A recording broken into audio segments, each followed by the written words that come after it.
Okay. We're good. All right. Okay, Well, we're going live. welcome to the Pulse of the Heartland podcast. This is episode 54. This is the Funcast. So, going YouTube live again for the second straight pod here. And tomorrow it's Friday. So, kick it off right with the Funcast. We made it to the weekend here. We want to hear from you, though. Let us know what you want to hear us talk about. We will get to some extra topics, some fun topics. We want to hear from you. And Joey, how can people get a hold of us? Yep. As always, find us on our socials, Instagram and Twitter at Heartland Pulse. Search us on YouTube and Facebook. Just search Pulse of the Heartland. If you are watching us on YouTube, you already know how to get there.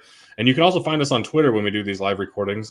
As Trent mentioned, we're doing these live on YouTube and Twitter. We're trying to do these every Tuesday, and then we'll get the audio converted and then the podcast out. Try and get them out Wednesday and Fridays, as we always do. All right. Well, Joey, what are you sipping on? So I had some water. I drank it all. I went to dinner tonight, and my stomach kind of hurts. I also had some tacos from a taco trunk at work today. So I'm hoping I don't have food poisoning. But they were delicious. Happy Cinco de Mayo. Yeah. Where you at, Joey? I am in Ardmore, Oklahoma. So just south of Oklahoma City, about an hour and a half. North of Dallas, about an hour and a half. Mm-hmm. So you were in Austin. Yeah. So you're in Austin the other night. So you just like making your way back home, or? Yeah. So when I travel over 8 hours, if I do 8 hours, like next week, I'll just be Oklahoma City and Tulsa. So I'll just travel on Friday and I'll just stay all day Thursday at the branch. But I like to just have 8 hours of travel on Friday, so it's not a long day on Friday. So I usually do about 4 hours back and then stop, stay, and then travel the rest of the way the next day. Nice. Yeah. Did you grab yourself a kolache on your way past West Tex? Come on. So when I got to the exit for West Tex, I did pull over, but it was because there was a tornado warning, and I went to the gas station, and I didn't want to go over all those Dallas interchanges with hail and everything coming down. So didn't do that. And then also, if for some reason I do run out of here and don't say anything, we're also in tornado watches here tonight. So just FYI, I may just shut my computer off and run. So I think you're going to do that if we make fun of lime cucumber Gatorade again, though. well, what the? I fully expect you to grab the laptop and run with the camera on. Just give us, a live reaction. What I can do is I think I can get the link on my phone. I'll just do it live that way. There you go. The storm shelter in the bottom of this Holiday Inn Express that I'm at. But was the gas station you stopped at a Buc-ee's? It was not. I did stop at one this morning, but that one wasn't. That was just a regular Exxon. But I got, what did I get at Buc-ee's? Oh, I got that sausage tortilla on a stick that I sent everyone a Snapchat of that looked very phallic. I was going to say flaccid, but yeah, same. And then I also, just to get something good, they did have brisket sandwiches. I got one of those for lunch, and they were delicious. So yeah, sounds good.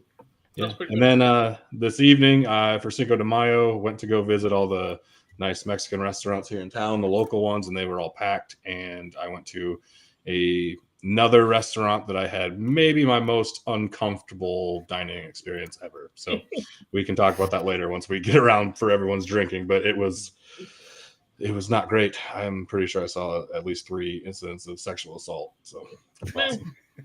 Cinco de Mayo, dude. What are you going to do? Yeah, exactly. I was arguing NIL, so I was just preparing for the podcast. Yeah. Just a little pod prep. Yep, exactly. Well, Ryan, what are you drinking? Tonight, I'm going to go with the Cutwater Whiskey Mule. Oh, yeah.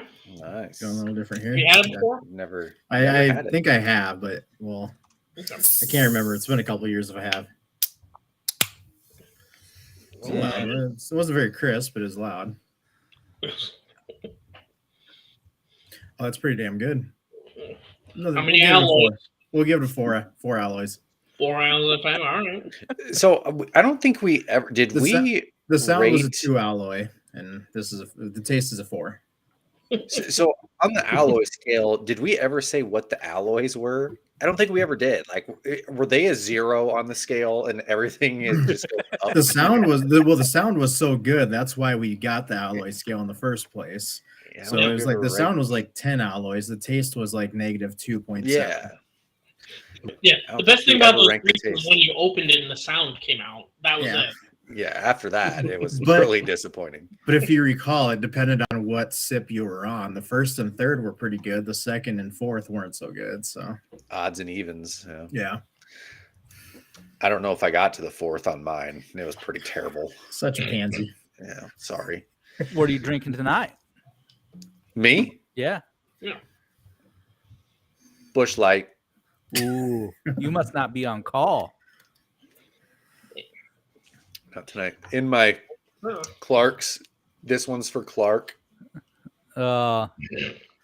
Trent, did you Hey. just make a bitter beer face for Bush Light? 'Cause if you did, I am going to start slapping you every time This I is- see you. Hey, Trent. Jay, Clark's favorite koozie, the Jayhawk Tears koozie. I think I need to remind you that there are no Jayhawk tiers because national champs. yeah, it's a Big 12 championship, baby. Okay. Woo! Natty. Jayhawk Tears. National So- champs. Shout out Ted Flint. Got the koozie from him. So, Nice. well, Clark, what are you drinking? Pure, amazing, top of the line, agua. Oh yeah. All that I had to reverse do it. osmosis, huh? Got the reverse osmosis installed yesterday. So, Wait. Do it right. oh, hang on. Oh, There you go. There you go. I just turned on my ice maker when I got home, and I think there was still a little bit of the, shitty water still left in the line. So my ice cubes aren't perfect. But I looked at the ice cubes before I put them in here because they're the only ones I had in the house. And I picked up an ice cube, and it was almost near. Wait. I got it. It's right there. Can you see it? Yeah, they're like, It's perfectly clear. yeah. That's why I didn't put it back in my drink. Yeah, exactly. Oh, shit. Sorry, I would say I'm just gonna wrap it up and be lame. All I'm doing is drinking water out of a mug, and then I do have a little pop because I'm going to a movie showing at 9:30 tonight, so I have to get some caffeine to stay awake. Brian's gonna go take a nap. Yeah, if the seat warmer turns on and I get a little too comfy, I might. But usually I have a couple pops before I'm doing just fine. And So- what movie you going to? New Doctor Strange. So supposedly, Brian, Doctor Strange in theaters this week will have the Avatar 2 trailer on it. Oh yeah, the one where they're all in water or some shit. Yep. No. And so that's like that and Jurassic World are the two movies I'm really looking forward to the rest of the year. Mhm.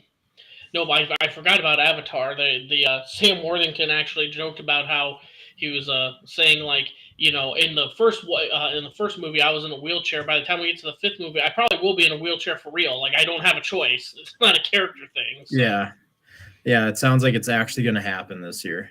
yeah, I hope so. Like at this point, like I think it's almost been so far gone. Now it's just like now people are ready for it again because you don't have a movie for 4 to 5 years. People get over it. Now it's been 10. It's like okay, now you're kind of intrigued again. So Yeah. Yep. All right. Anything? Anybody got anything exciting going on this weekend? well, Mother's Day, dude. Yeah. Mm-hmm. Going to Sheridan tomorrow. Leaving for Sheridan tomorrow, and they've got a couple awesome breweries there. They have one, Luminous, which is probably the best brewery I've ever been to. So I'm sure I'll be coming back with some growlers of stuff this weekend. Nice. Joey, you doing anything this weekend? I might have some people over to watch the UFC 274 card that we're talking about a little bit later. It's my girlfriend's last day in her department, so I'm gonna take her out to eat and celebrate her new job next week. And then, other than that, just getting ready to go back on the road and then hanging out with Dart. That's about it. Nice. Hell yeah, Might have dude. to tune into that UFC fight. We'll see. Man, I tell you what, if I was going to pay for a card, it might be this one. It's really good. I mean, when I do pay for this If you were gonna pay for one, but you're still gonna watch it. when I do pay for this card, There you go. All $80 exactly. of it. Clark, you got anything? Well, as you may or may not know, it is Mother's Day weekend. Yes, it is. It is also my 1-year anniversary. So Ooh, congrats. there's a And little bit Brit- of pressure here. Wow. And Brittany's first Mother's Day. Yeah, it is Brittany's first Mother's Day. Rebecca's too, right? Yeah, that's why we're going to Sheridan. I suggest you don't get a tea time on Sunday or something. Are you taking So Ezra? you would be surprised. Yes, you'd be surprised that Beck said, "Hey, maybe we should go try to find some golf on Sunday." My wife is the best. I love my wife. Actually, Andrew from ER Trent, he came by yesterday morning. I was at work, and he's like, "Hey, what are you doing this weekend?" And I'm like, "Well, it's Mother's Day and my anniversary, Andrew. Why?" He's like, "Do you want to play in a golf tournament?" I'm like, "It's been like 2 years since I've been asked to play in a golf tournament. I would love to, but no, I'm not making that mistake." Wise. Yeah.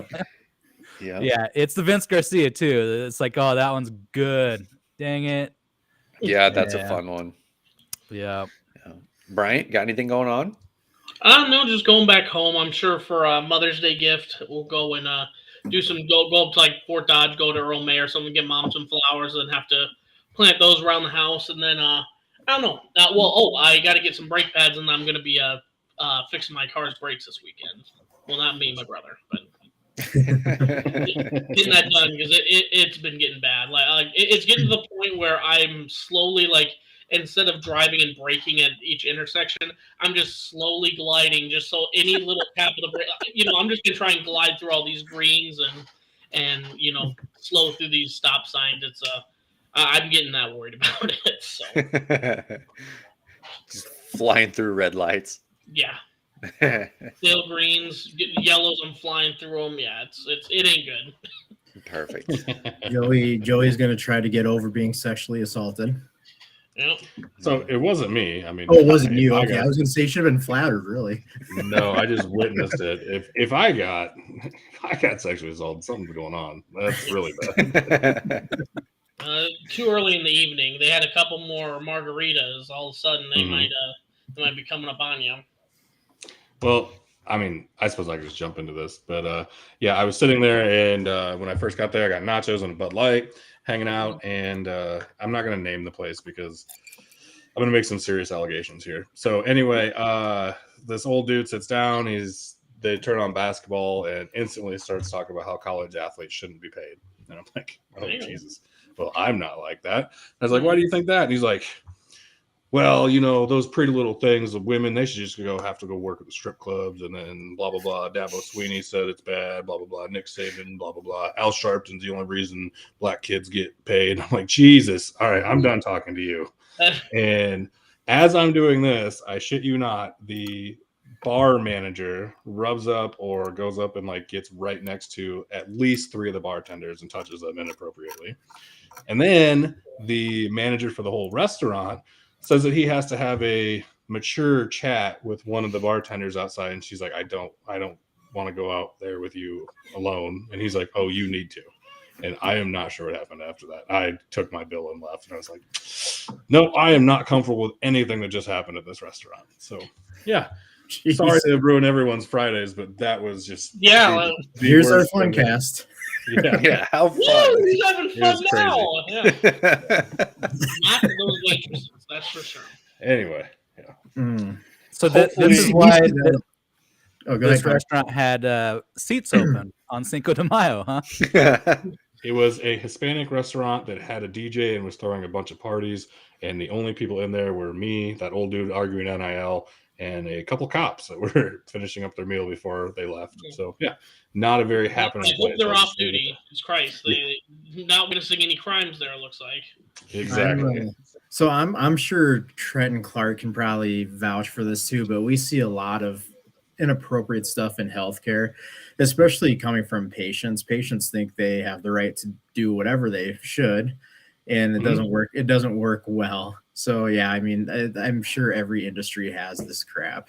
I had one incident happen right before I left on parental leave, where my very obviously married coworker who talks about her husband often, we were shared a patient, and after we were done, the patient's like, "Hey, you need to get me her phone number." I'm like, "Well, as you know, she's married." Oh, Well, rings don't plug up holes. And my response was, "Well, I'm married, so I certainly hope they do." And that was the end of that conversation. It's just it's everywhere, unfortunately. I hate to right. I hate having to deal with that with patients, but gosh, it happens, unfortunately. Yeah. Yeah. I mean, I'm So not with trying me, to. I never get hit on. I don't know what that's about. You're just jealous, Ryan. That's right. Exactly. That's right. Yeah, it's a fun situation. Yeah. All Okay. right. Hey, Well, I got another fun topic here. I was going to try to get us out of being Debbie How are Downers. we But gonna- go ahead. Go No, ahead. we so I know this is kind of movie minute, but it's not. My wife and I watched Once Upon a Time in Hollywood this week. I Yeah, don't know if you guys have seen it. What are your Mhm. first of all, did you think it was okay? Yeah.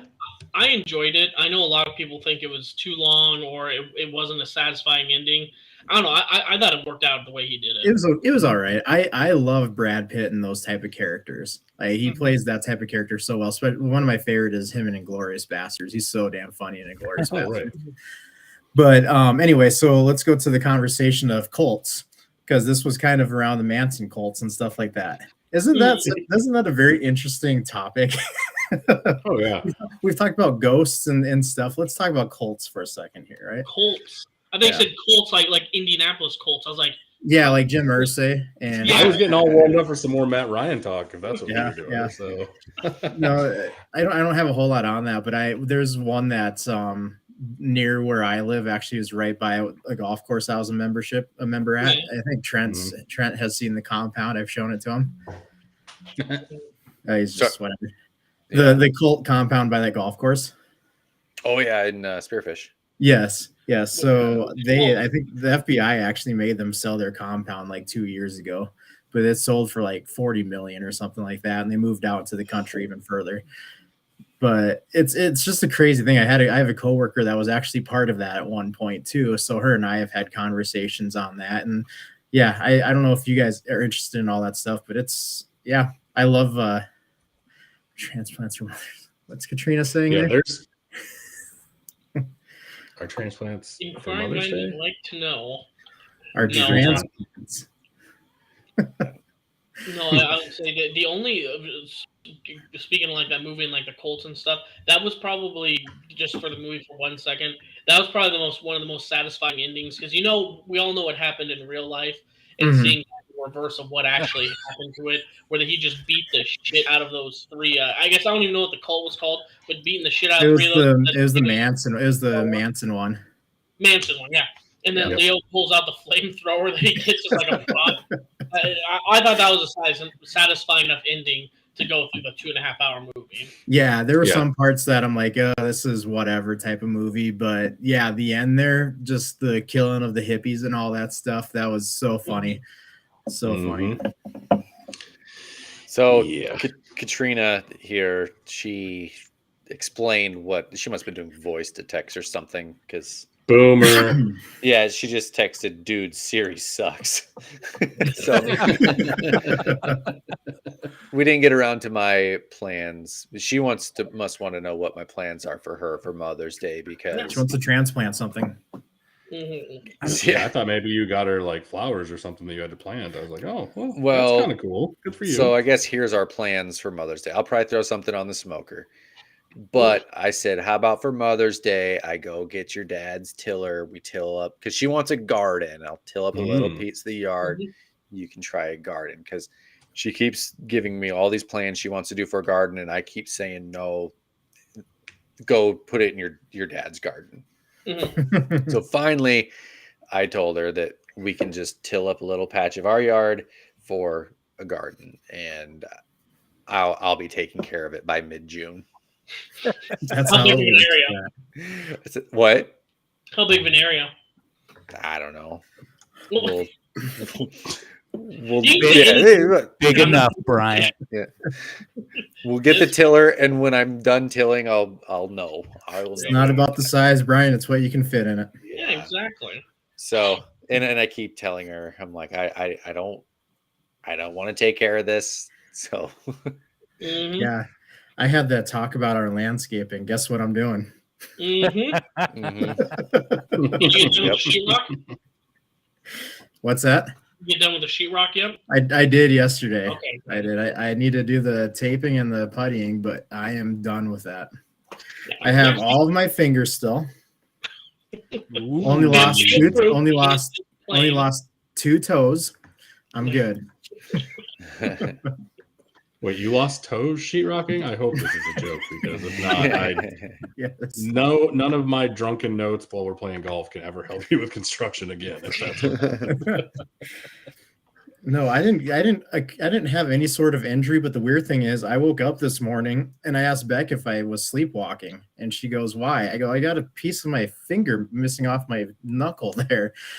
I don't know what the heck happened. I didn't do that sheetrocking, but apparently sleeping is a little tough for me at times. Just flailing your arms around or something. I guess.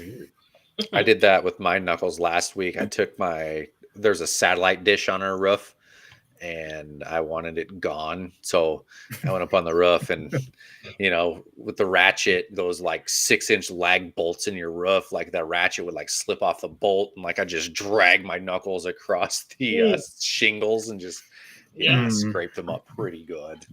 If I had $1 for every time I hurt my hands roofing, I would be retired in like Costa Rica or something forever. Trent, you said you were going to throw some on the smoker this weekend. What are you going to do? I'm I don't trying know to decide yet. what I want. I'm just gonna have to go out to the freezer and see what's in there with our, from our pig or cow, and I'll figure out something. I have not decided yet. Just find a random raccoon laying on the road. I saw a possum on my way to work this morning down by the hospital. So if there's anything I know about Katrina, she's a huge lover of possum meat. Yes, it's good stuff. So if there's anything I know about Katrina, Trent could throw it on the smoker and she'd make it look good on the plate. So it's all about how it looks on Instagram, not how it tastes. It's all about that's all about the if it looks presentation. good, that's all that matters. It's all about presentation. So, is anybody? They have anything planned for the old pit boss this weekend? Nope. Hard to smoke in Sheridan. I think I'm gonna do some steaks tomorrow night. That's pretty much it. Because our plans for the weekend is Brittany's sister said she would babysit. So Saturday we're gonna go to the movie. We're gonna go watch. Oh yeah. We're gonna go to the movies. Do it in public. yeah. I'm judging. Yeah. So gonna go watch the new Marvel movie. Which I was out of the loop. I hadn't been paying attention. It is release weekend. So whenever I heard that, I was like, oh, that's the movie Brian's probably going to tonight. So. We're catching on. And then, remember, this is the single life where you can just, on a whim, decide to just go to a movie on a Thursday at like 9:30 at night. You don't got to have the approval or make sure the kid's in bed. You just up and leave. Bedtime's by like 10 p.m., Bryant. Come on. 10? Come 10? on. What are you, a nerd? No, I still go to bed at like midnight, but I will not be awake 5 minutes after we log off of this podcast. No, you won't. But you were that way in college too. Yeah. We're gonna be doing the movie minute, and we're gonna look over, and Trent's just gonna be head down, eyes closed, drool. Yeah. Okay, good. We do have Better Call Saul in there, just making sure. Yeah. Otherwise, we will lose track. So Clark, you got a babysitter. You could have played. You should have said, "Yeah, I'll play in the golf tournament."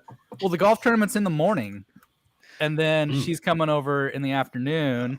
We're gonna go matinee movie, and then go eat at Longhorn, get some good steaks, and come back. Nice. That's the plan. Yeah. All right. So since this is only our second time doing this live, really, Clark, what do you got on your wall back there? See a little movie poster. I had to turn off the blur. It is not a movie poster. The one and only James Torres acquired this masterpiece for me. Ooh. It is the promotional poster that was given to him at GameStop. Yeah, I can't remember. Yeah, he gave me one of them too. For Sea of Thieves. And of course, being the fan I am, I framed the damn thing. And I had it sitting here behind me on the wall. and I wanted to turn and put this wall here. Maybe someday put a shelf, put all the important stuff back there. But I was like, you know what? I think I can prop this poster up just right. Well, no, we were talking about Colts, and you started kind of zooming in on it. And I was like, I wonder if that's a Colt poster. I don't know what that is. Just get the camera just Pirate Colt.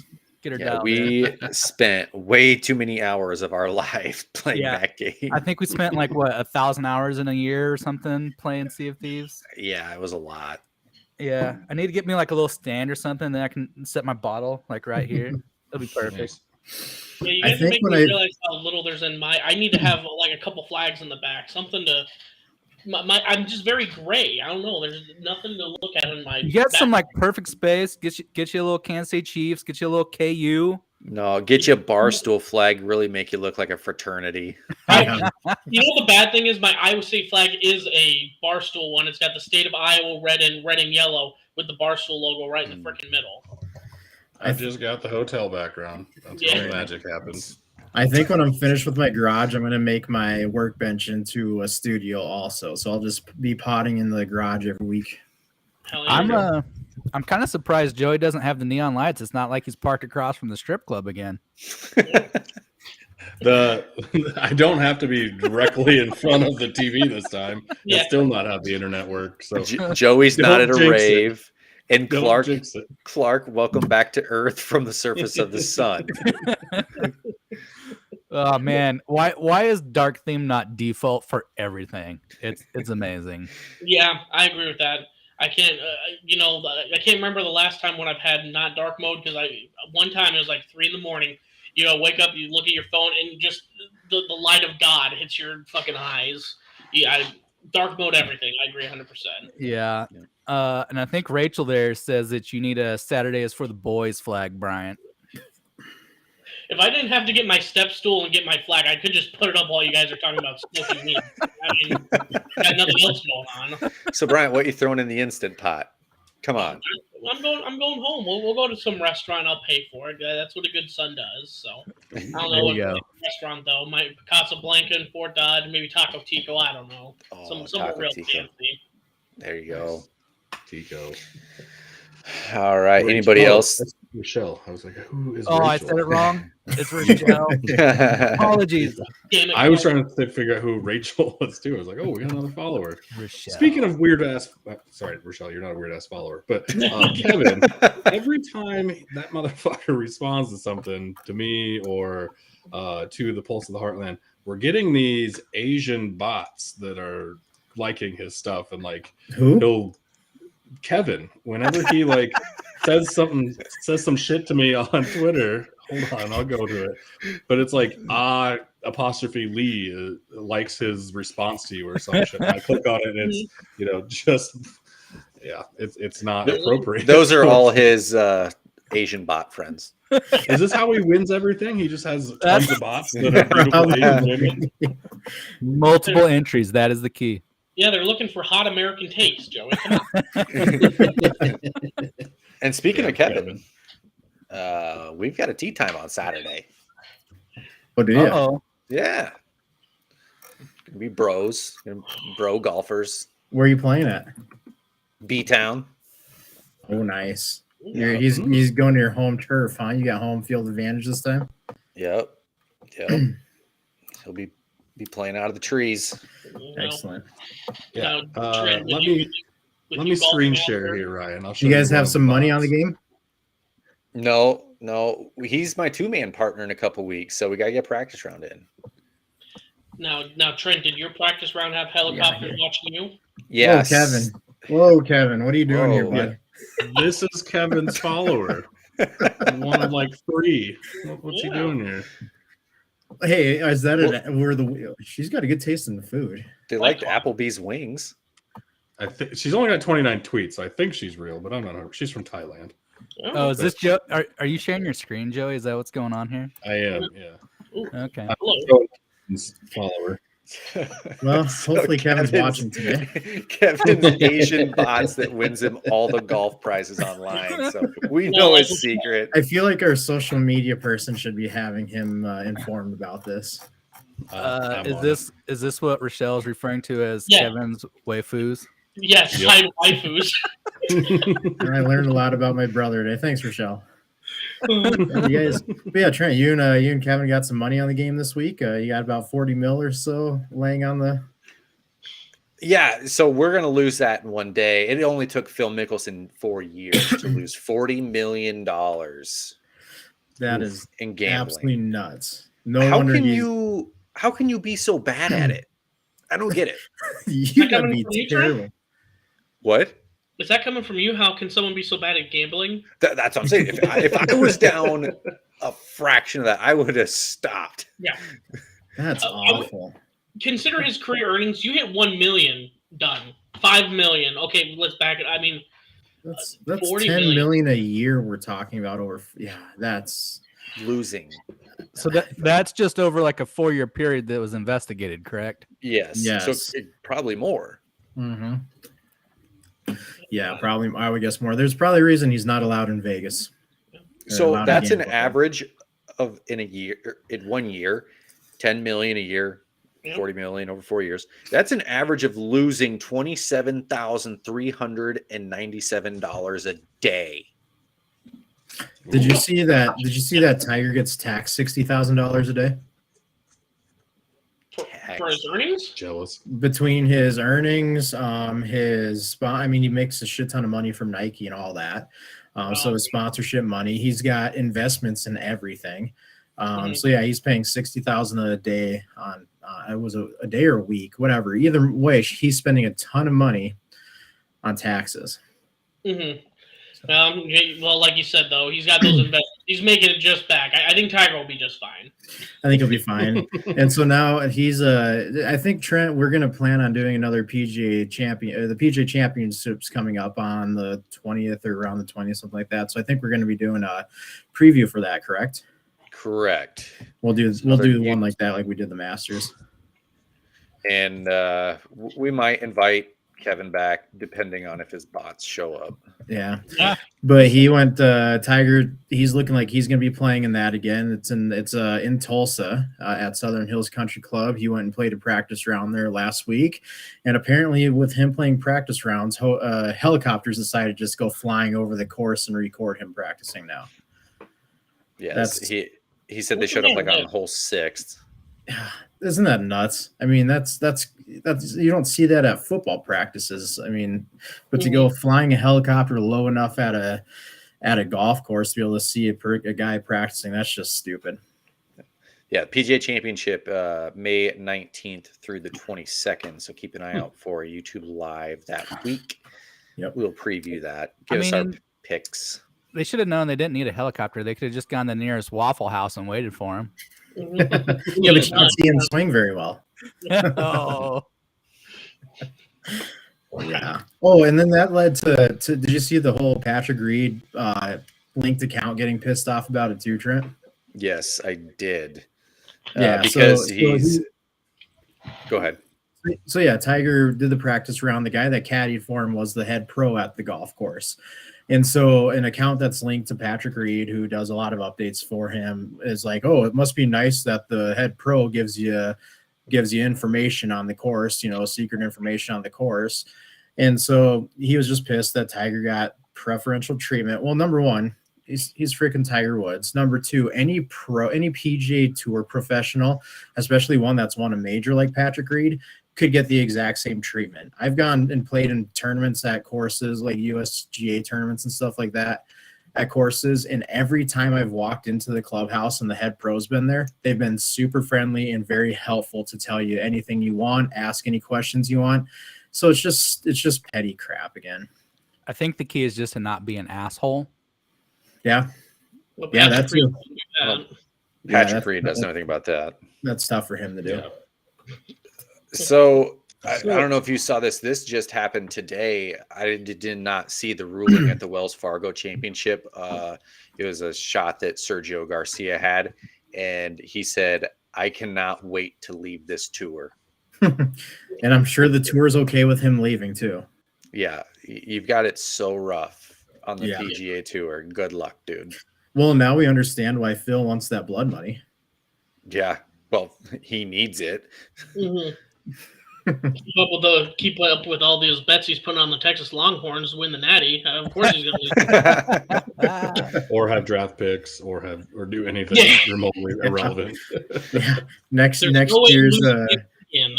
next year all the sports books will be, will Texas have over under half a player drafted in the Oh, shit. So I don't know if I've heard this wrong, but is John Rahm an asshole too? I mean, who are all the I don't think asshole so. golfers? Patrick Reed, Sergio's definitely an ass. Big ass, yeah. Mm. I like John Rahm. I don't think John Rahm. I think John Rahm is really. I think a lot of people like him. I don't see. I've never heard anything about him being an ass.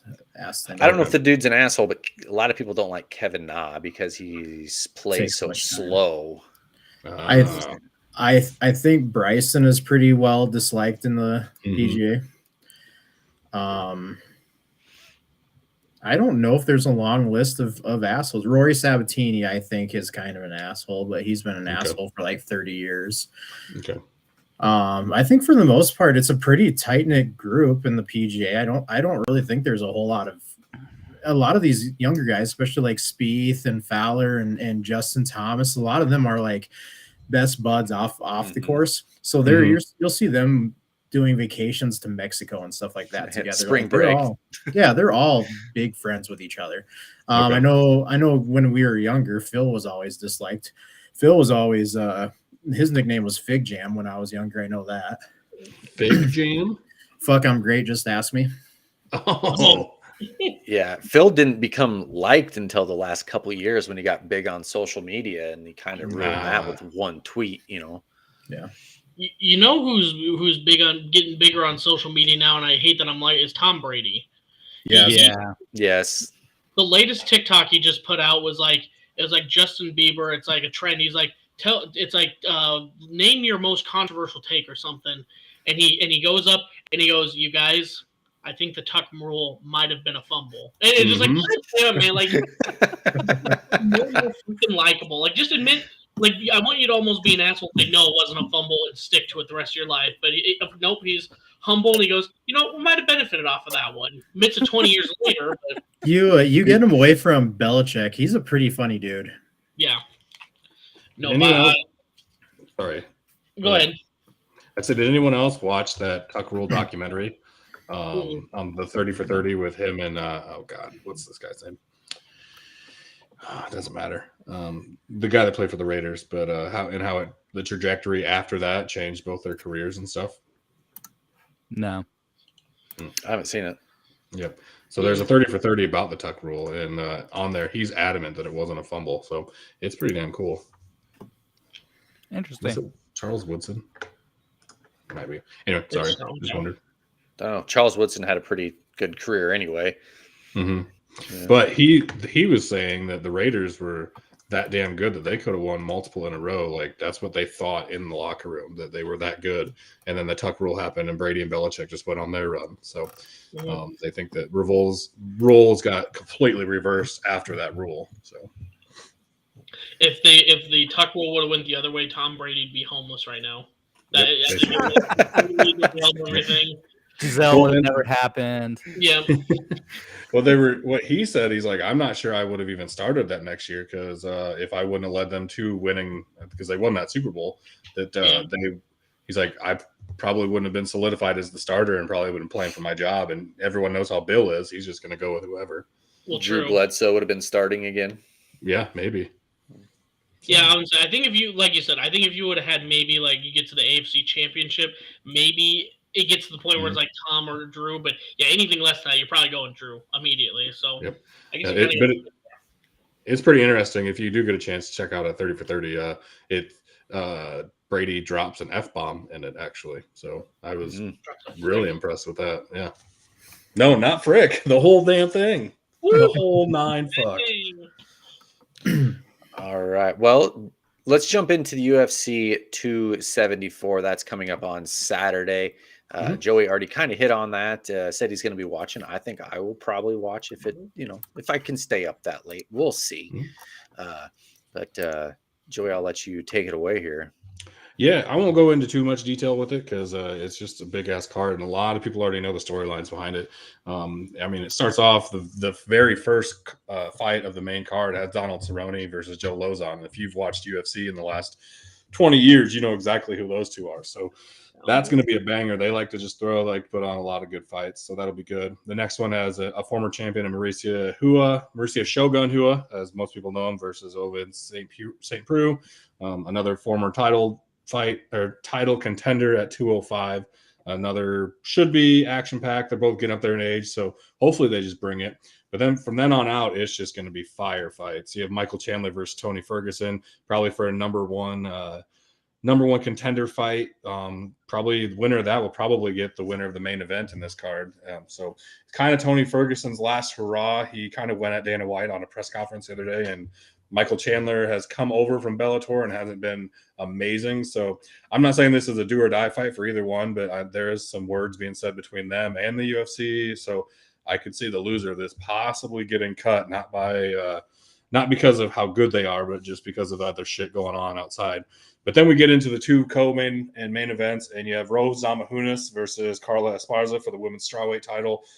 Thug Rose, one of my favorite fighters, is coming off her title defense and looking to continue her run as the defending champ. She is very, very good. If you haven't seen her before, she is just ruthless and relentless and just comes at people, and she will take it to whoever is across the octagon from her. Carla Esparza is the exact same way. She likes to throw down. Will be a very exciting women's fight, and I know some of you guys have watched them with me and stuff. The women's fights have been very intriguing and very good the last few months. So Really, this isn't the right main card. Yeah, this is fight night. Whoops, I'm new here. Oh, Jesus. oh man, Ian, we're blaming the wrong guy too. I apologize, Joey. Oh, did someone just do a screen share? Oh, yeah. I didn't even look at the date. I'm like, I just want to get this up as fast as I can. Well, I was going to say, those are some ugly ass women because they had beards, but I guess. Oh shit! Technical difficulties, which aren't my fault this time. I love this. It's our second time. We gotta we're a little rough around the edges here. I could share mine. Give me a second. I'll just go. So yeah, in the co-main you have Rose Namajunas versus Carla Esparza. Like I said, they're just going to throw down and like to go at each other a lot. It's going to be very exciting and very fan-friendly. And then the main event, you have two of the most exciting lightweights of all time, Justin Gaethje and Charles Oliveira. Oliveira is the defending champ. He can knock you out from anywhere, and he's also a multi-black belt jiu-jitsu. I can't remember how many times, but he's very, very good on the ground also. And Gaethje, the best way I can sell him fighting is one other fighter in his division the other day said about him that if Gaethje was on fire, he would still come at you to just try to get you started because he just comes at you and doesn't care about pain. Ryan, scroll down like one click because all I gotta know is what's the reach. Okay, it's gonna be 74 to 60. Oliveira. So yeah, Brian's going with Chuck. Yeah, I'm going with old Chucky O, as we call him. Yeah. You going with Rose in the next one too? Rose. Yeah. Yep, Rose. Okay. Yep. Go. 5-inch. Oh. Yeah. And then I'm gonna guess OSP. Yep, 4-inch. 4-inch. OSP, as I always call him. Yep. Yep, and Donald. We got the cowboy. Yeehaw! For the Cowboy people that aren't watching us live on YouTube, what we're doing is going fight by fight and just seeing what the reach is, so Brian can make his picks. Thank you, Joey. It's weird now that we're doing usually, like I said, we have to describe something. Now we're just doing terrible podcasting. Yeah. We're terrible than usual. This is your punishment for not watching the YouTube. But yeah, if I get a chance, I'll try and do something a few minutes beforehand as far as tweets and stuff go. But I definitely will be live tweeting the fights. Should be a good night. They're all fire for that main card, and then the prelims are also full of names too. So should be a good night. All right. Hell yeah. Mm-hmm. Like you said, I might have to buy that one too then. Right. I will definitely be buying it. Of course. Of course. Yes. Mm-hmm. All right. And Done with the UFC 274. Bryant, you got anything to add? Clark? I don't. Except for if I picked them, they'd all be correct. We are not going to make picks this time. Well, you know I what? don't We think had a any of couple. us did very What was well it, a last couple time. ago where Amanda Nunes was minus 900 and Mhm. lost? I mean, UFC, literally anything can happen. It's you catch someone with one puncher on the wrong day and it's over. So Right. And with those, the main card, all of the fights being so exciting, that could definitely happen. All of them could end up in a one punch knockout, or they could be 5-round classics. I would expect the Rose and Carla fight to go 5 and just be classic. And if it doesn't, I think Rose dominates her in like the third, in a middle round or something, and takes her out that way. But otherwise, they're both pretty headstrong and pretty game fighters. cool. Yep. That's all I got. All right, well, let's hit some NFL here.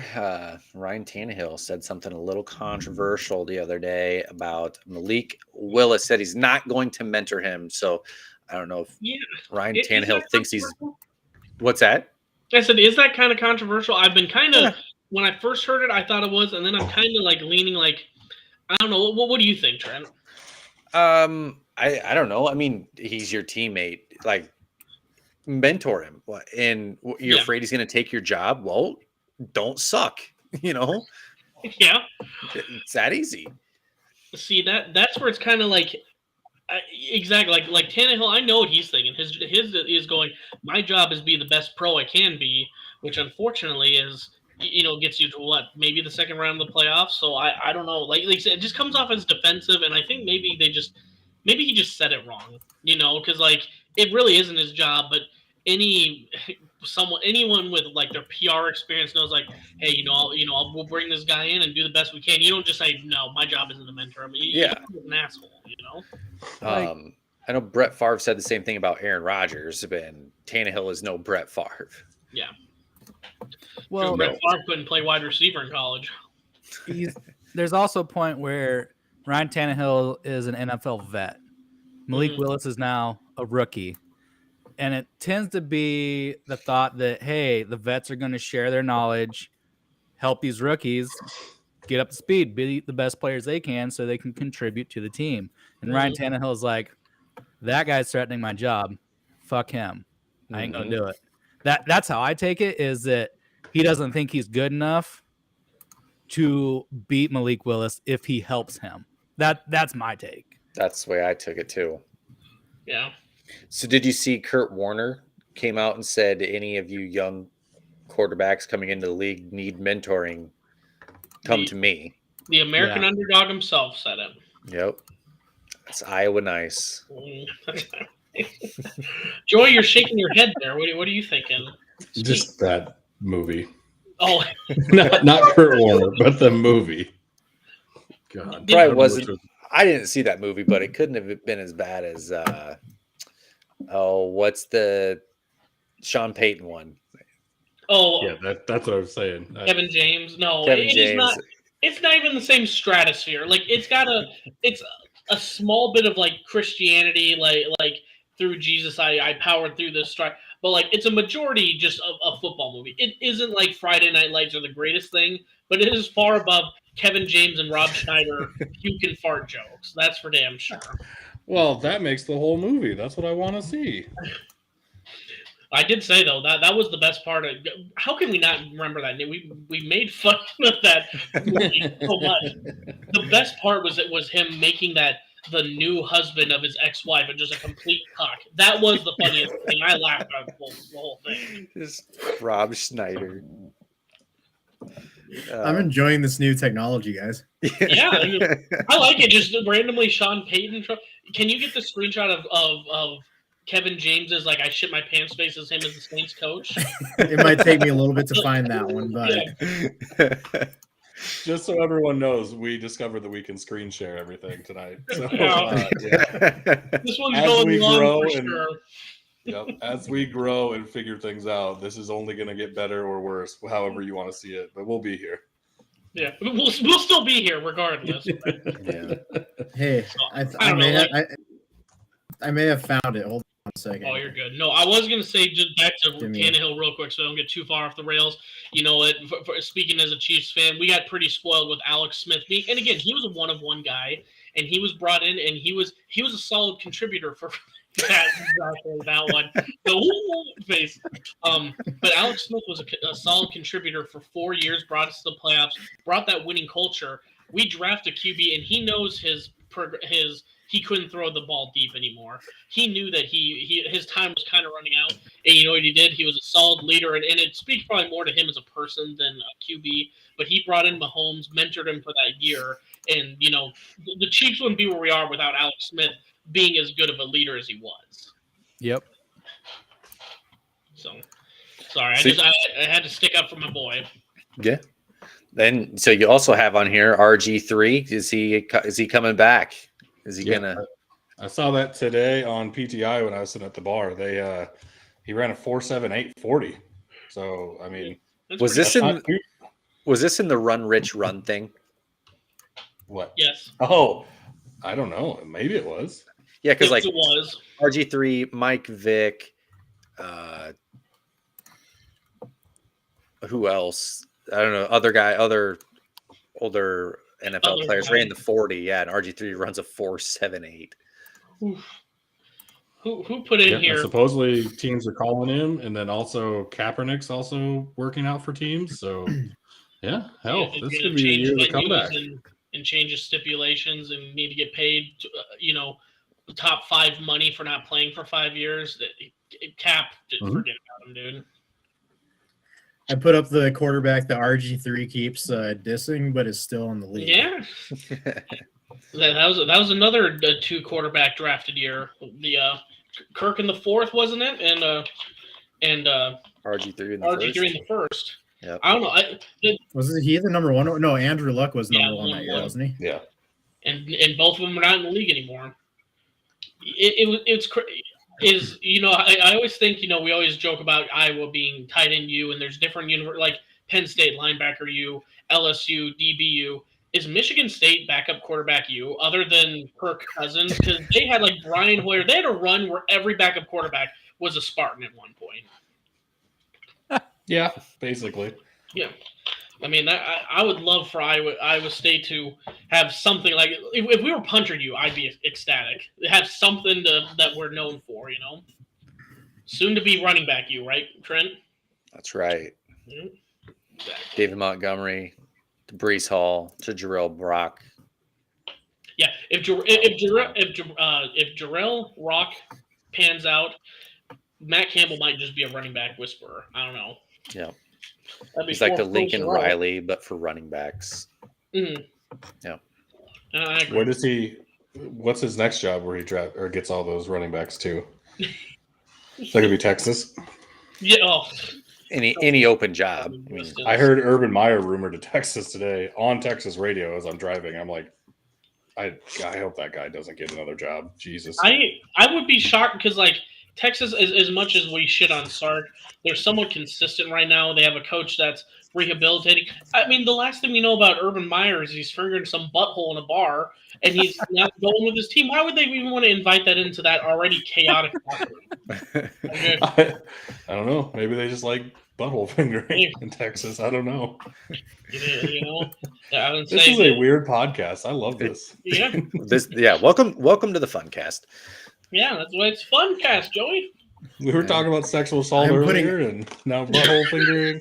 Women with beards. No, that's just guys being updating I'm updating the YouTube tags to try to get it out, and when you search it, butthole finger is definitely going to be one of the tags on it. Hashtag butthole finger. You will get 10 million bots. Yeah. Get all the waifus in here. I see Kevin, he did comment, so he's watching, so we just need to ask him how he got his Asian bot friends. So I'm gonna have to go through his friends list, and see what's going on. All he said was the more the merrier when it comes to dissing Hosky 16 or whatever my thing is. So. I appreciate him sticking to that. Like, that's dedication, getting all those bots. That's if it wins you golf stuff online, whatever. More He's power gonna to be him. in for Yeah. a world of hurt whenever Elon cleans all those bots out of Twitter. Right. What the heck? There's Miss Barbie, pro dominatrix. What is this? Now we're Not just to- digging not to up shame secrets my- on people. We should move on. You know what was bullshit? I did. Speaking of these bots, I had one follow me on Twitter the other day, and like one of the descriptors, and it's always like 18 plus, Gemini, and then it said nudist. So I was like, okay. So I click on it. Not one photo of her naked. They all had clothes. I'm like, you can say you're a nudist, and then you're wearing clothes. And that's BS. I blocked her. I was so furious. I blocked her. I get them on Snapchat all the time. Yeah. They're sent to me That's constantly. weird. It's hey, sexy. I haven't talked to you ever before. Why don't you just click this random link? Like they assume that we're all boomers. We grew up in this age where we learned the computers and what links to click and what not to click. Like Right. it's the easiest thing. There's over Well, 12-year-olds that and and it- 62-year-olds. I will not ever understand OnlyFans or anything like that because the internet, there is a lot of free stuff you can find on the internet. Why do I need to pay like $5 or $10 a month for something that I can search in the search bar and be like, oh, hey, there it is. It's free. Because you can customize stuff. I'll explain afterwards, man. There's no Ryan gets his grippies for free. yeah. Yeah, I'm not paying for my grippies. What the I did hell? send a picture. I got this new webcam. I sent a picture of it saying my OnlyFans was kicking up now. That's the running joke. And someone said send me feet pics, and I sent one, but I put that big old like 18 only logo on it. I was like, no grippies for free. And Brian's like, this little grippy went to market. oh yeah. This little grippy went home. If you want to see this grippy, pay $6.99 a month subscription, like and subscribe, and you'll get to see them.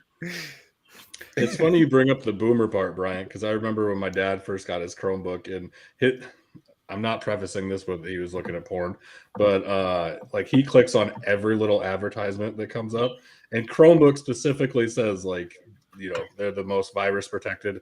That's bullshit. I've had to clean that motherfucker like 4 times, and this last time I'm just like, nope, I can't. This You're proves just a that boomer. immediately. He broke through those firewalls like none other. Yep. Like to the point where it was like changing his screen to be opposite inversion and stuff, and I'm like, what? I don't even know how to fix this, to be honest. That's kind of a funny troll virus. Just flip everything on your fucking screen. Exactly. Yep. Oh, that's pretty good. Yeah, all right. You want to jump into the NIL? We can complain about that for I was gonna say, We But missed that our was- transition with pay to play with pay for what you want. Yeah. I thought our transition was Chromebooks just flip everything upside down. Well, NIL and the transfer portal have done that to college sports. Yeah. Damn, that was a good transition. That it would have been. Yeah, no, let's talk about it because that one, the latest one, and I think they've slowly kind of I'm glad we did this a couple days later because it seems like they're slowly starting to put out plans for how they're trying to counter this now too.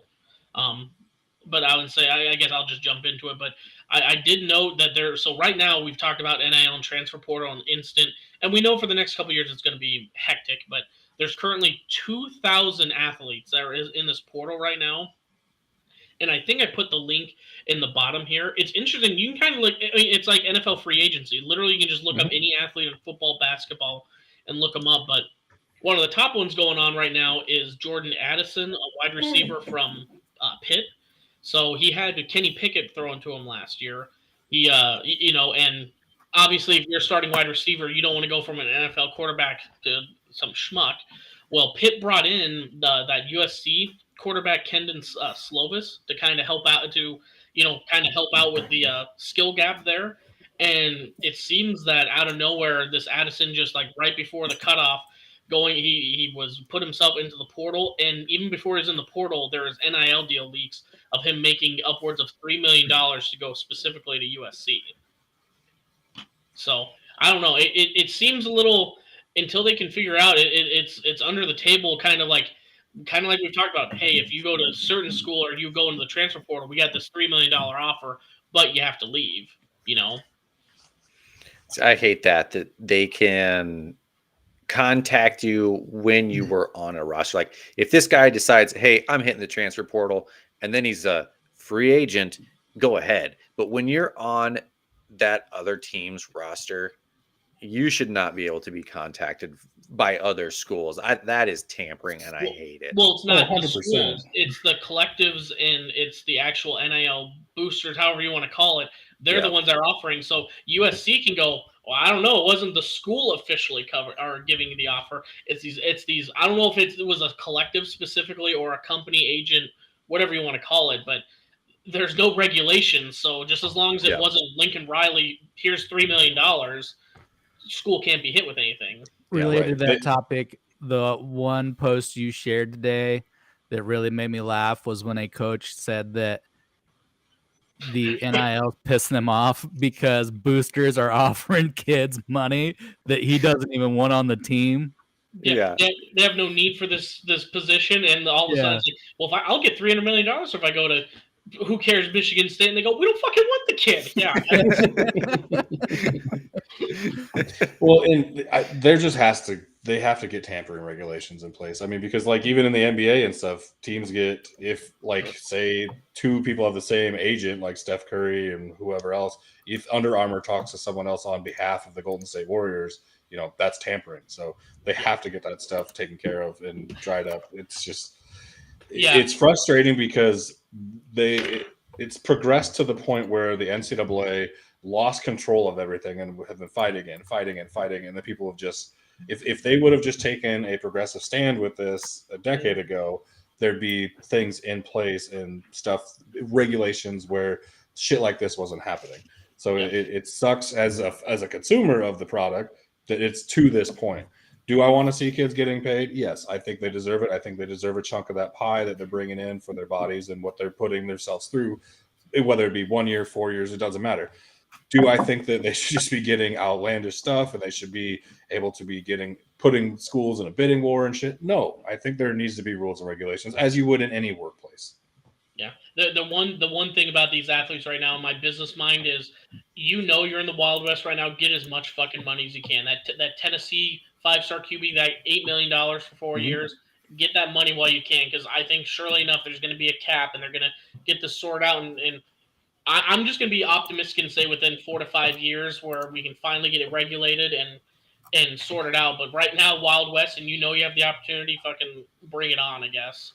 So I heard an interesting take about this today while I was driving, and someone brought up that they think it's going to end up with like a Premier League soccer type situation where the teams are going to have to pay other teams, or collectives will have to pay other teams, other collectives to get the rights to use these players.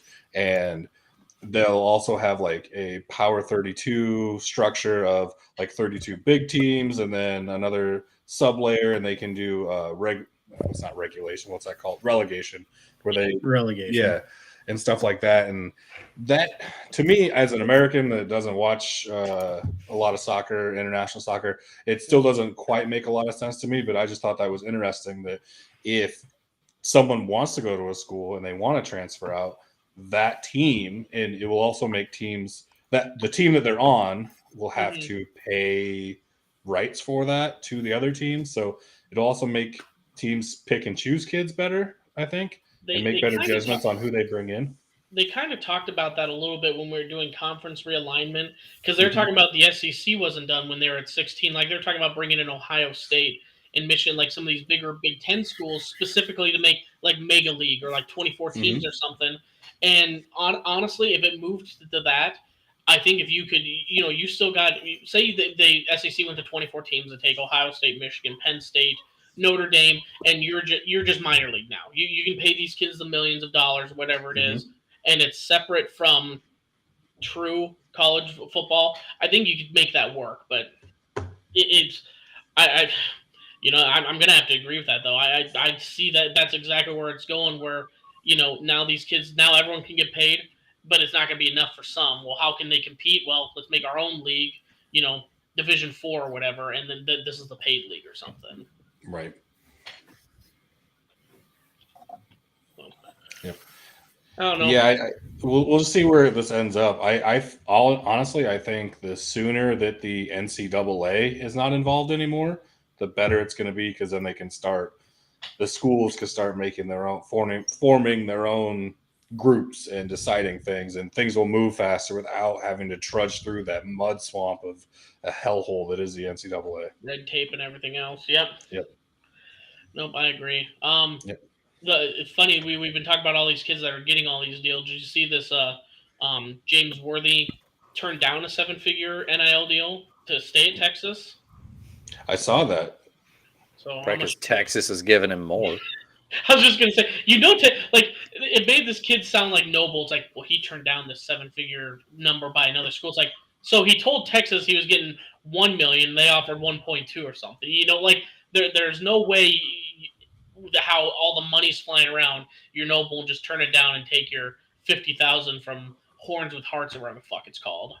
Yeah. So I heard that the other deal was from Ohio State, and that he went there and met with them or whatnot and figured out he may not get as much playing time as if he just stayed at Texas.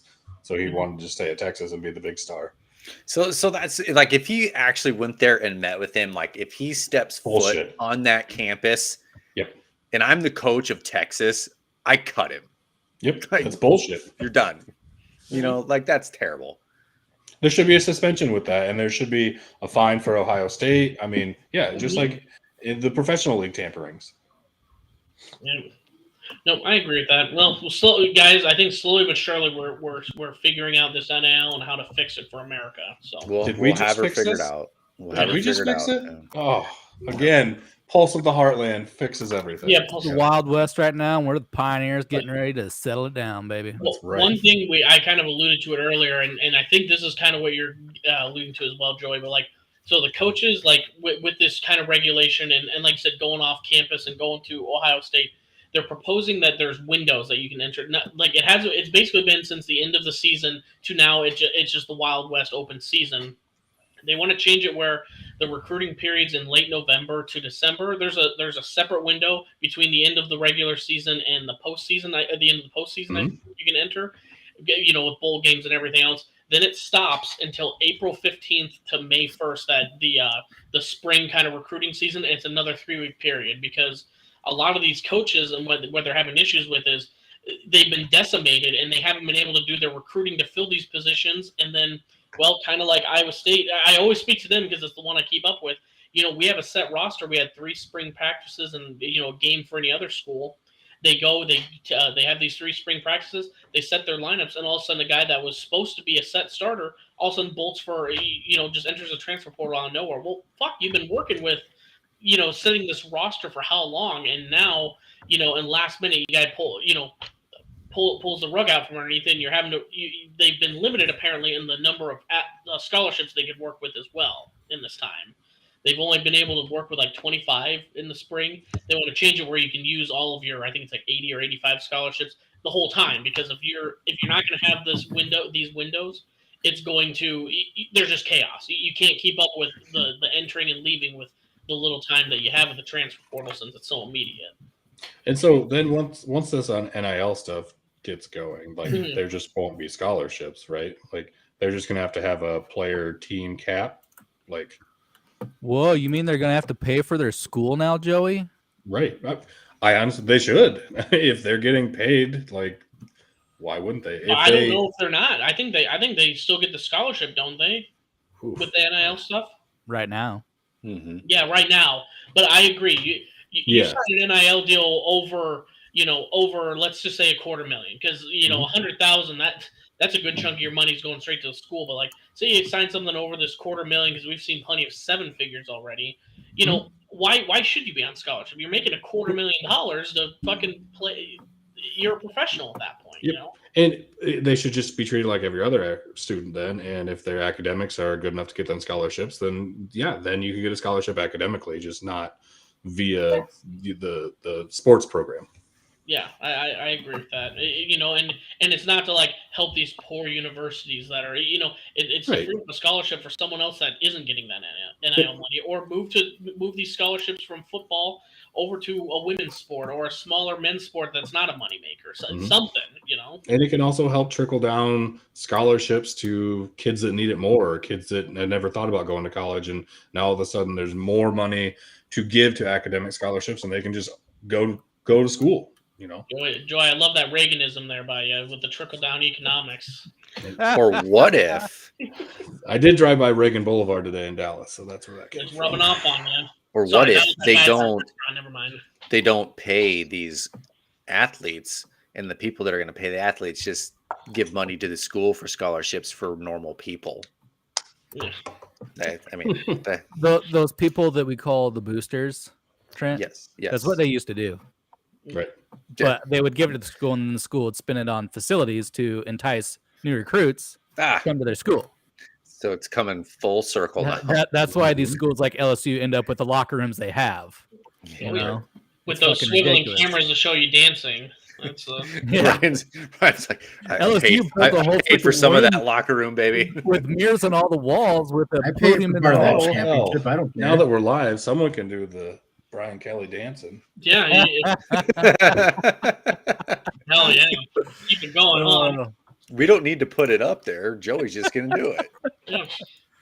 For the audience that's listening on the pod, he just did the gopher dance from Caddyshack, and it was sensual.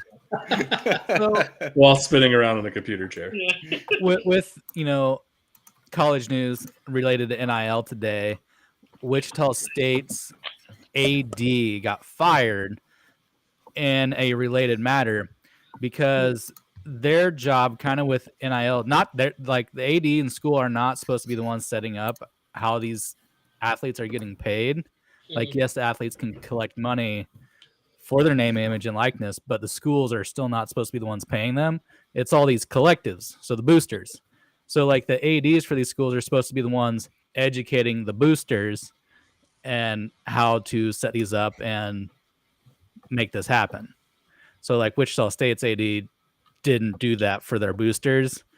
And then he also gave himself, a couple years ago, gave himself a 36% raise and started moving money away from some facilities on the campus, such as the Cessna Field, which is their old football stadium, which they do not have a football team following a tragic accident which killed most of the team back in the 80s, I think it was. Yeah. But yeah, so he had not been sending any money to upkeep this facility. So now it has no running bathrooms, and they still host like state track every year and stuff like that with their bathroom facilities not working in this large stadium. Like, yeah. Honestly, it sounds like this AD is going to have a hell of a career in politics after this if he can give himself a raise and then just forget the people that got him there, you know? Yeah. So, like, it sounds like the NIL thing's the thing hot on the market. It's what kind of pushed him over the edge as far as firing him. But, yeah, a guy today who's a pretty big Wichita State fan was the one telling me about those past incidents. So... Mm-hmm. Well, and it's going to show you like and for people again that are not watching this live, Wichita State had 8 men's basketball players transfer out. You know, now you're going to see these smaller schools and these great stories that we've seen before, the Butler Bulldogs and all this. You know, I just feel like I don't know. I just don't want like to see those Cinderellas that in the past that Wichita State the Shockers. I remember them from a couple of years ago. I just want them to still be relevant at that point. You know, right. I'm looking up who the famous alumni for Wichita State can be so that you can get somebody. Oh, you got plenty of people. You got Bill Parcells, Big Show went to Wichita State. Just get a hold of some of these old Shockers, and they'll be able to pay for that football field. You have Charles Koch. Yeah. He's got all the money you need. His name is on the basketball arena. It is on the basketball arena. So he's given money to the school in the past. He ain't giving it to the right people, apparently. Yeah, you're talking about old racist dude who has been rather out there the past couple years. Yes, he's a billionaire, but he's also not the best dude. So he's gonna put his name on the stadium, but he ain't giving no money to no athletes. Yeah, no. Brian, I love that you brought up the Big Show because now that we're doing this video, I'm gonna have to start doing wrestling entrances every time. Absolutely. Well, we'll have to start dressing up or wear some goofy shit. I'll wear my tiger jumpsuit next time. How about that? Not only am I going to be bringing a microphone, I'm going to be bringing like a influencer stand and stuff, putting it in the corner, and you guys can see me walk in entrances. Joe's gonna have the fireworks ready to go. Hell yeah, just smashing beers like Stone Cold. Oh yeah. I hope that doesn't adjust your hotel cleaning fee. Yeah, I'm not paying for it. Well, Living that rockstar lifestyle, baby. Now that we've fixed the NIL, let's hit the movie minute here so Bryant can get to his movie. Yeah, what time is it? It's 9. Oh fuck yeah! I got like 20 minutes before I got going. Good thing I'm only like 5 minutes from the theater. So yeah, let's hit the movie minute here so Bryant can go take a nap. Moon Knight, I would say episode 4, or episode 5 and 6. So we finally got to the series finale. Clark, you're the only one that kept up with it, weren't you? Yes, I watched episode 6. How did you feel about it? How did I feel about it? Yeah, I thought it came full. Episode 6 was by far the most exciting episode that there's been. Yep. You had freaking awesome CGI fight with Khonshu and Amit, giant crocodile, bird skeleton just going at it over top of the freaking pyramids. It was amazing. Yeah. But I'm just imagining no one else that watched it. That's what they imagine oh yeah, there was a giant bird CGI fight with an alligator. They're like, yeah, that sounds like Marvel. It was amazing. It's exactly what I hoped the entire series would be. Yeah. And it finally happened. But got to see a lot more of Moon Knight. And as you said with episode 5, it was important to the development of the character of Moon Knight with Mark and Steven. And you really saw them now come together and mesh together in episode 6, where before through the series, they were pretty much button heads the entire time. Yeah. So, yeah, no, I really enjoyed it. Layla, the female antagonist, love interest to Mark, wife, First I think. Egyptian superhero. Yeah. Very important. Yep. She became a superhero. Yep. The avatar to a Egyptian god. So, yeah, it was awesome. I did. And if anyone's listening, listening to our breakdown, this is going to be a bit of a spoiler. But, I thought that during the fight, when he did the blackout like he done in the first couple episodes, and all of a sudden he just won the fight, and you knew that there was this third personality coming out. And, like, what a bullshit, end of it. Then when they got to the post-credits scene, and it does confirm Jake Lockley, which is this third, like, the actual, like, menacing killer personality of Mark and Steven and everyone else. He actually kills Harrow in the end, and Khonshu's still around, and know that Moon Knight could still be in the MCU.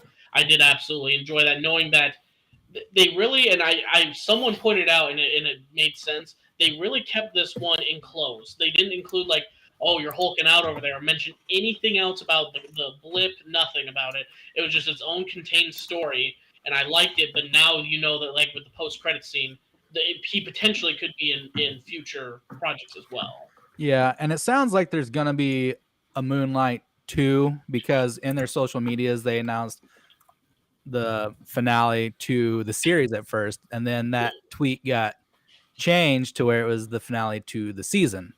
Yeah.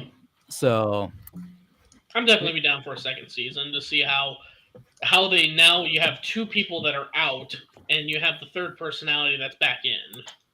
So it'll be interesting to see how they can make the second season. And like I said, I'd love to see him involved with future projects too. Yep. So, all right, Joey, still keeping up the winning time?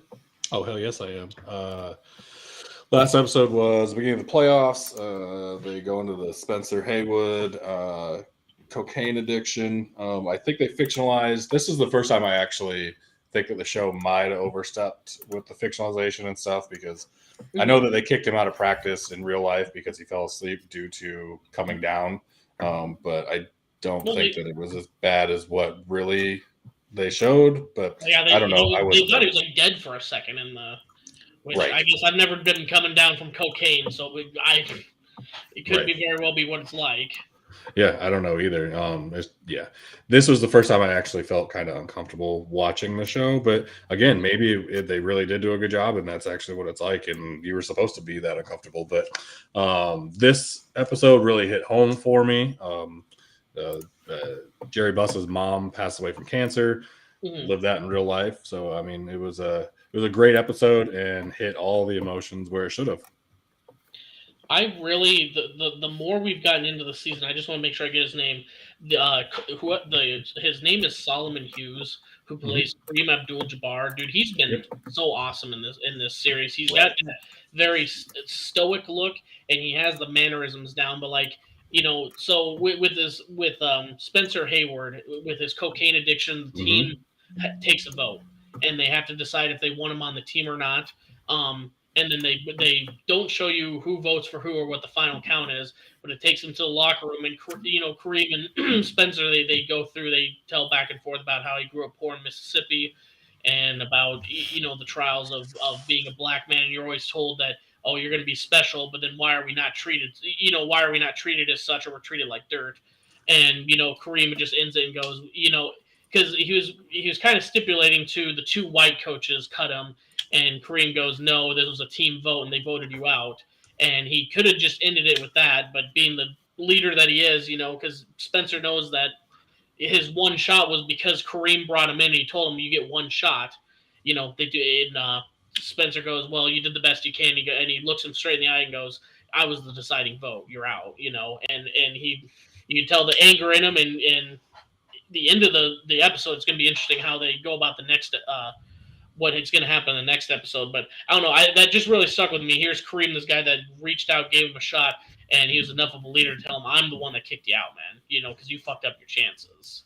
Right. And I mean, like you said, the actor that plays him is just so good. Whoever did the casting for this, to find people that look and are this, like, at least on camera, they look actual size of NBA players and be that good of actors. Holy he was shit, a Harlem Globetrotter, so some of these are ex-basketball players. Yeah, I know he was, but like the guy that plays Spencer Haywood, he's in multiple HBO shows. He's in The Wire. He's one of the drug lords on there. I know he's in a couple other things that HBO's done. And then the guy that plays Magic is in a couple movies. But yeah, for them to like be the actual size NBA players and make it look pretty damn realistic is pretty damn cool. So yeah, I love the show. It fits in really well with our whole podcast being a sports show, and dives deep into some other issues with the world. So yeah, if you haven't checked it out yet, Winning Time on HBO on Sunday nights, and season finale is next week, I believe. Oh, well, yeah, I guess they're kind of in the finals, aren't they? I guess that would be the end of the season. So yep, and then it's episode 10, I believe, too. So awesome.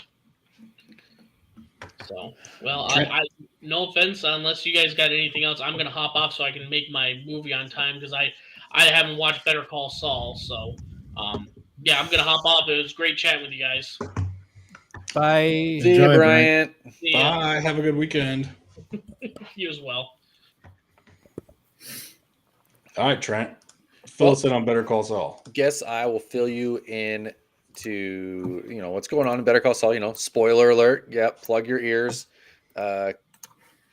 Let's see. So first off, Trent, I have not watched Better Call Saul, but I love that poster for it. Yeah, it's pretty sweet. You gotta love that red jacket, man.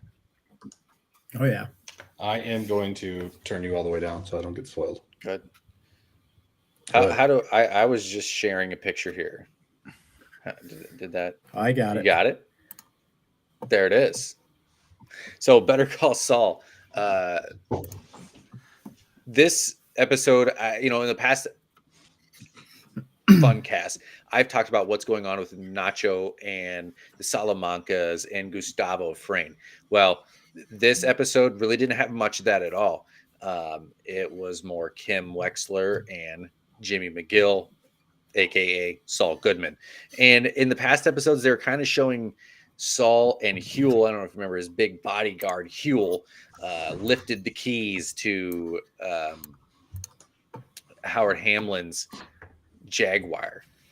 And they made a keyless entry for Jimmy or Saul to get into his car. Well, Kim sets up a lunch with one of Hamlin's partners, and they set it up that Jimmy steals Howard's car and goes and picks up a hooker and goes by Kim's setup pushes the hooker out, and then she's all pissed off that he's not going to pay. I don't know if you remember Wendy from Breaking Bad. She's in there, the hooker in Breaking Bad, quite a bit. Her name is Wendy. It's her. So I found that extremely funny when it happened. I was sitting there in bed watching this, just laughing because it was pretty great. It was some of the humor in Better Call Saul. I feel like Breaking Bad and Better Call Saul have done a very good job of bringing a lot of those small characters from those small parts, bringing those same peoples and characters back into moments like this. I think that's been the best part. Yeah, and it's Wendy, and I don't know if you remember in Breaking Bad where there's a montage of Wendy, and they always had like an iconic song like Crystal Blue Persuasion when they're like making the meth, but it's everyone knows it's Wendy, and it's her like putting on makeup and like getting in guys' cars and stuff. Yeah, she makes an appearance, and it's pretty funny. So what they're trying to do is get HHM, so Hamlin's law firm, off the Sandpiper case and get it into Kim and Jimmy's hands so they can have the case. So that's kind of what they're setting up, and it'll be interesting to see where they go, because this is all going to tie into the beginning of Breaking Bad. So I'm pretty excited about that. That's really all I've got on Better Call Saul. It is the best show on TV right now. Nothing, Ryan? I'm saying no. I'm absolutely. I had to say it. Best, Ryan? I had to say it because of the next bullet point. Joey, are you there? I'm good. I was waiting for someone to wave at me. I'm good. I'm here. No, in my opinion, I think Barry is the best show on TV. That's the only reason I said it, is because that was the next thing for you. So I need to get my. Yes, Barry. I watched the first 2 seasons, I think, in less than a week, and they were really good seasons. I enjoyed it, but season 3, he's just turned into an absolute psychopath, and it's so fun to watch. So good to watch. Like he was a likable hitman the first couple seasons, but now you just freaking hate him. Just he's turned into an asshole. And Bill, got to give it to Bill Hader. I was waiting a few minutes on Rebecca to do something the other day, so I pulled up a couple of his former Saturday Night Live skits where he was freaking hilarious. But the way he's gone from comedy to this dramatic stuff, he's a remarkable actor, great director, and I'm excited to see where this story goes. Joey, have you caught up on it? Oh yeah, I'm all the way caught up on Barry. What are your thoughts on it? Barry is one of my favorite shows. It's not my favorite show on TV, but goddamn, it's right up there. It's really fucking good. As I said again multiple times, I could just watch HBO and be just fine. So someone brought up Righteous Gemstones the other day, and because I guess the guy that attacked Chappelle the other day on stage walked out with his hands all hurt, like Eli Gemstone had gotten a hold of him, so that made me giggle. Anyway, but yeah, no, Barry. Clark, are you watching? I haven't watched Barry, but I was enjoying the Righteous Gemstone reference there, and I did hear about the Dave Chappelle attack. I'm gonna call it an attack because this dude ran on stage and freaking attacked him, tackled him, took him to the ground. But just stupid. I don't know if you watch any more of that clip, because Dave Chappelle's crew just go to town and stomp this freaking dude out on stage. I'm sure. I saw a thing. It was on Twitter, and it said live look of Dave Chappelle and his crew, and it was a GIF of the skit with Rick James when they're all kicking the shit out of Rick James on the couch. No, right. Fuck your legs. Yeah. That's funny. Yeah, but I saw a clip of the guy who did this to Dave Chappelle, like on a gurney getting put in an ambulance, and his right arm, I don't know if it's turned because his shoulder's dislocated, but his elbow is pointing away from his body anteriorly, like straight ahead. I don't know. It's either his elbow got dislocated, fractured, and was bent that way, or his shoulder was dislocated and his arm was that direction. So, yeah, the Righteous Gemstones thumbs breaking the hands off and him just holding them there. It made me laugh.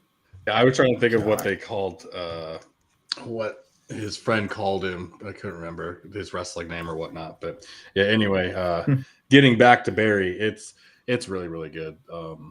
It's a very dark comedy. I listened to a Bill Hader interview the other day, and someone asked him, how many times on set do you have to remind each other that, this is a comedy and it's not just about like PTSD and stuff? And he's like, to be honest with you, no one really says anything because we just are all dark and twisted and we all find this shit funny anyway. So that made me laugh too. So he said it's a completely different vibe than when he was on like SNL. And yeah, it's awesome. Way different. Yeah. So yeah, way different. I thought that was kind of cool.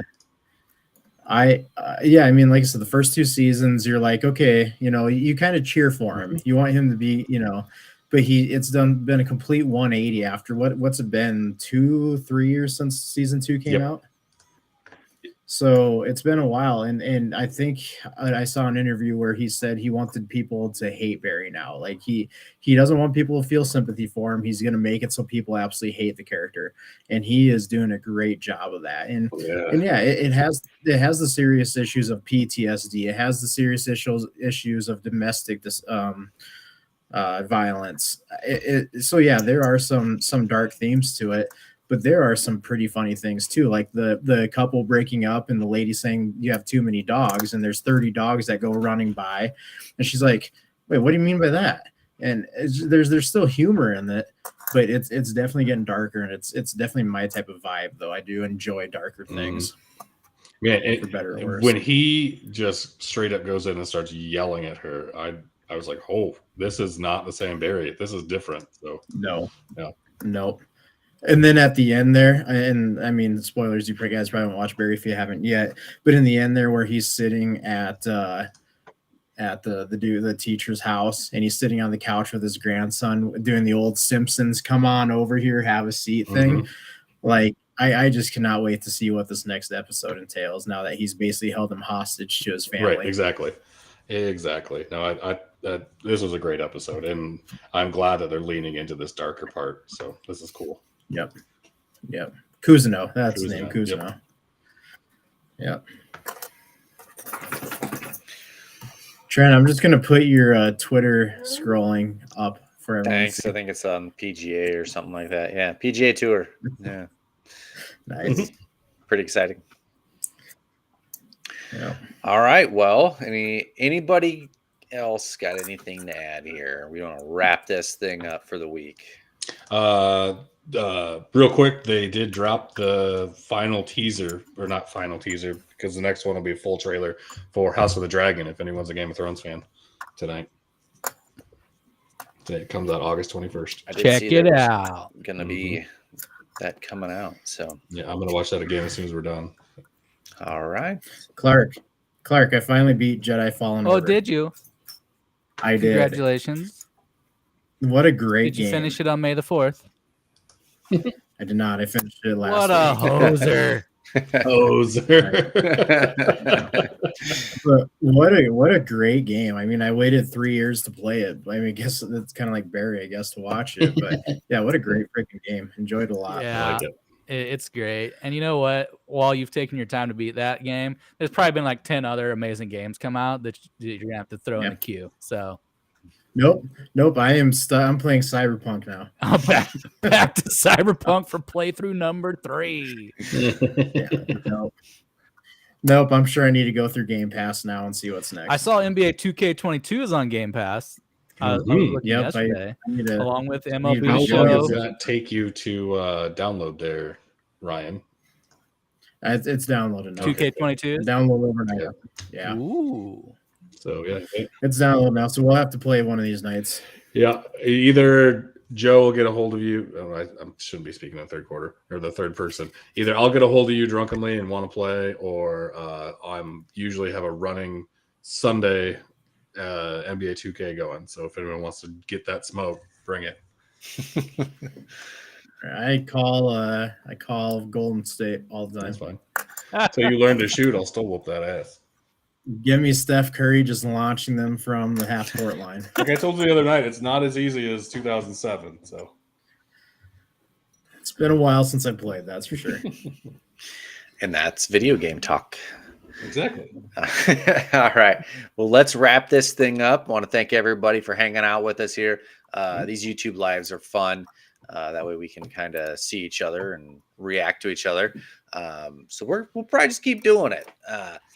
But again, let us know how we're doing it and give us something to talk about. We'll throw it in the Funcast. We'll talk about it. So slide into the DMs. And Joey, what are the DMs? Yep, Twitter and Instagram at Heartland Pulse. You can always find us on there. Search on YouTube and Facebook. Just search Pulse of the Heartland. If you're watching us on YouTube, you've already seen us. We are also live on Twitter. I don't know if a lot of people know that, but if you do follow us on Twitter on Tuesday nights, you'll find our live stream on there as well. And as Trent said, not only let us know what you want us to talk about, but now that we're trying these new things and you can see us doing different stuff, if you want to see different things in the background, if you want to if for some reason the audio doesn't sound right, please let us know, because we're trying different technologies to make this more fun and more streamlined for all of you guys to listen to. So please give us some feedback on what you think, and also tell your friends, like and subscribe, all our shit, and have them do the same. All right. Well, have a good weekend. Clark, hold on. We have a user question here. So yeah, I was playing Cyberpunk. That was the game I was putting my time into, and then Kaylee decided she was going to come out 5 weeks early. So I have not gotten back to that after 2 weeks of hiatus from the Xbox. And I have found that I've gotten more time with the Xbox since Ezra's arrived. Some of us didn't get paternity leave. Yeah. What are you going to do whenever your 12 weeks are up here soon, Ryan? It's going to be tough. Call in sick to work every day. I worked an hour the other day, and I tell you what, don't want to do that again. Just think, you only have to do 40 of those a week. Oh, man. That starts like June 7th or something like that. It's like Dumb and Dumber. Yeah, all the jobs are 40 hours a week. Who wants to do that? Yeah. All right. And that's why we podcast. Yep. Make all that money. Yeah.